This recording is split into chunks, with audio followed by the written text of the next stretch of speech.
First of all, I apologise about the lateness. Pretty much been getting myself prepared for the outdoor season.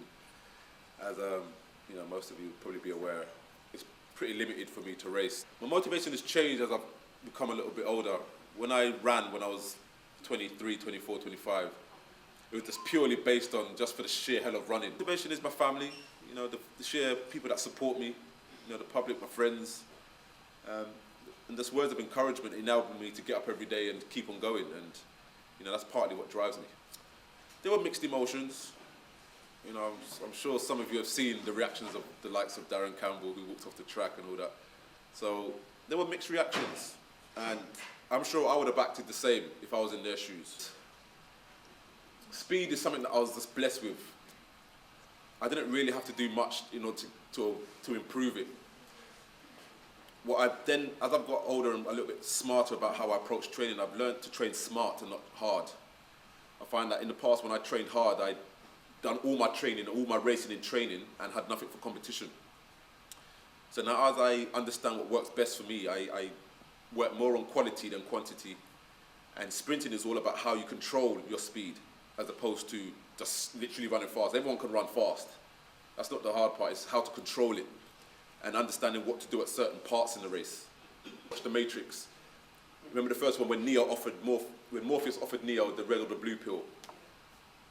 I wanted to know how deep the rabbit hole went, and he gave me the option, and I thought, I want to know, but do I really want to know? And he left me the option of, you can either remain number 4 or 5 in the world, or be number 1 in the world.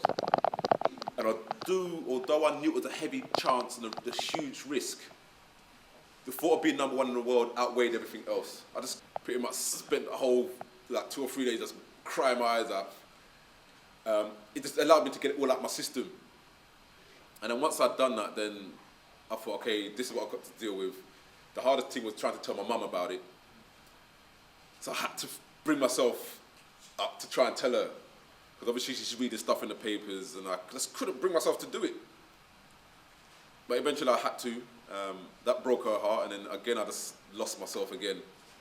And it just made me realise what I've been doing all my life is just lying. No, I don't think it's a fair thing. A lot of people make mistakes, and they should treat him like how they treat everyone else, to be honest. And he could be a good role model to try and stop people from taking drugs. Everyone deserves a second chance. What am I going to do now? And then rugby opened up its hands, so I thought, I'll go and try rugby. Again, I put it to good use because it enables me to run. It's something I can do with my legs, and that's one sport I'll never play again, because I'll never ever play that again. It was great fun, but the hits, there's too much. If you look at other incidents of drug use in the past, it's probably about a fair length of time for him to be out. It seems quite harsh because I don't really think he benefited from it in terms of his performance, but I think 2 years is probably fair, yeah. But from the negative experience he's experienced, I think some good can come out of it for him and for society and for the whole, you know, the whole competition, the whole racing, the whole athletics. So it's just far too much. Them guys drink too much beer and they're made of brick. And I just can't cope with that. So I just thought, that's it. I've got 3-4 years left in the sport, and I'm just going to commit to it despite what they say. And I just realised now I just have to let my legs do the talking, which they are. And it is now opening doors, and you know, that's what I'm going to commit to for the next 3 or 4 years and have as much fun as possible. So, no more rugby, no more American football. I'm just going to run. So when those consequences need to make him feel like he doesn't do it again. So I don't think they were unfair.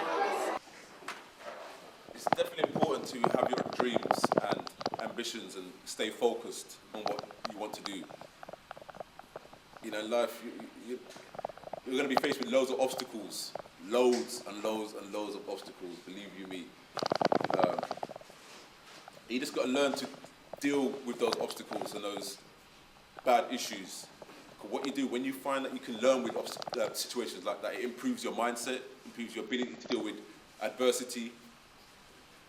And again, whatever walk of, or whatever career you choose to go into, look at other people's mistakes. As they say, learn from other people's mistakes as well as your own, because you're going to see where they went wrong, but also do your research and realize, see the path they took in order to get right.